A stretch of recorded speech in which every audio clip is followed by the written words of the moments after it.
Кычкыл сүт азыктарынын пайдасы тууралуу көп эле угуп келебиз. Ал эми аны ашыкча колдонууда болбойт. Айрым кычкыл сүт азыктарынын пайдасынан зыяны көп экенин айтышат.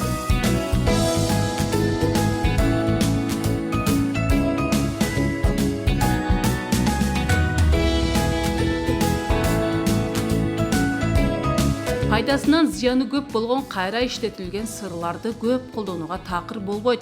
Бир жагынан караганда курамында кальций, фосфор сыяктуу бир топ витаминдери болгону менен башка жагынан алып караганда фосфаттын булагы.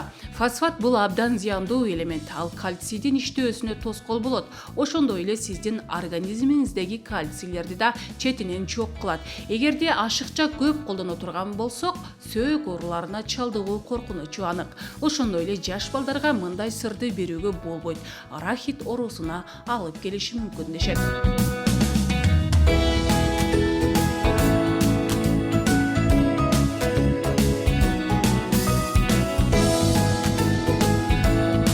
Экинчиси бул майсыз ширин йогурт. Йогуртту баарыбыз жакшы көрүп колдонобуз. Мисалы, бир күн кечке тамак ичпей бул азык менен азыктанып энергияга ээ болушуңуз мүмкүн. Бирок ширин йогуртту тандап жаткан болсоңуз, бул азыктын да пайдасынан зыян арбын.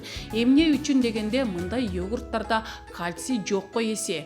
Көптөгөн химиялык кошулмалар кошулуп, организмибизге тийгизген залакасы көп. Эгерде сиз анын майсыздыгына кызыгып жаткан болсоңуз, ага кадимки крахмалды кошушат. Ал эми крахмалдын адам организмине тийгизген таасири жок. Ошондой эле анын курамындагы кум шекердин көптүгү, кум шекердин зыяндуулугу абдан көп. Жаш балдардын боюнун өсүүсүнө, ашыкча салмак кошуусуна, аң сезиминин начарлашына алып келет.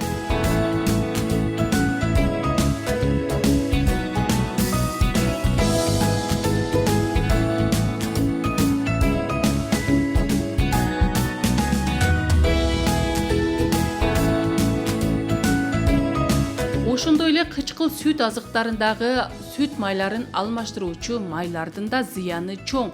Чындыгында бул абдан көйгөйлүү маселе. Мисалы, мында процесске Европада тыюу салынган, ал эми калган аймактарда уруксат берилет. Сүттөн алынган майга караганда пальма дарагынын майынын аралашмасындагы сырларды колдонушат. Эгерде сиз коютулган сүт, каймак же йогурт сыяктуу кычкыл сүт азыгын алып жатсаңыз, курамын сөзсүз окуңуз. Эгерде курамында өсүмдүк майы бар деген жазуу болсо, анда дароо ордуна коюңуз.